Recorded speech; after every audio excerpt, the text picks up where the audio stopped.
can you not love Rudy Giuliani, the former mayor of New York? Incredible personality, really turned that city around, and mouthy as you'd want a New Yorker to be.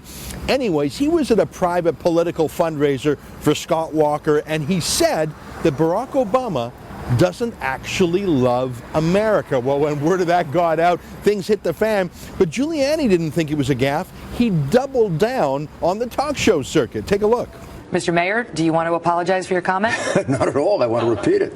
The reality is, from all that I can see of this president, all that I've heard of him, he apologizes for America. He criticizes America. Well, is it true? Does Barack Obama love America or not? Well, he's hung out with some pretty unsavory characters. His pastor for 20 years never used to like to say, "God bless America." He used to say this.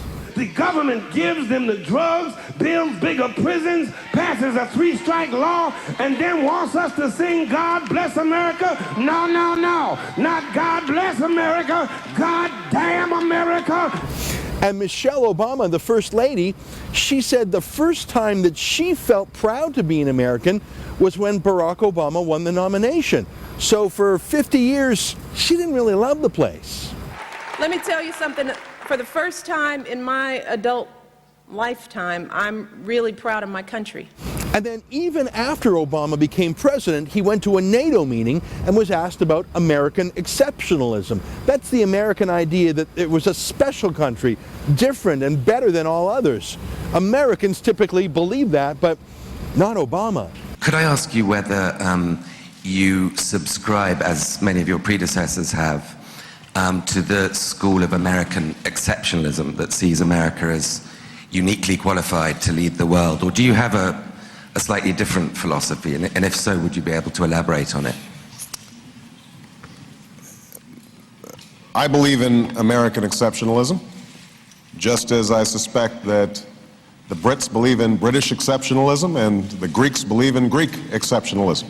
Now, all that's a little bit curious, but Americans said, well, maybe he's a different kind of president, until America got into another war, a war declared by the Islamic State, a war that is seeing thousands of innocents having their heads literally cut off, and America being dragged into conflict.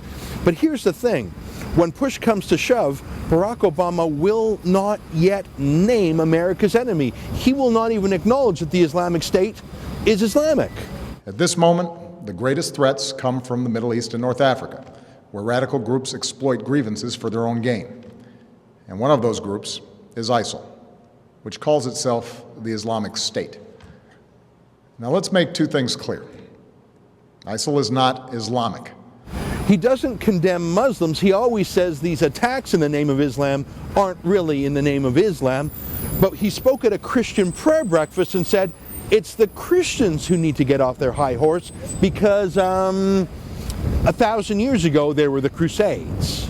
And lest we get on our high horse and think this is unique to some other place, remember that during the Crusades and the Inquisition, people committed terrible deeds in the name of Christ. Those crusades were in response, of course, to an Islamic jihad, something he didn't mention. Does Barack Obama love the United States? I'm sure he does in his own way. But as he said in the run-up to his election, he loves America in a way he wants to change it, not the way it is now.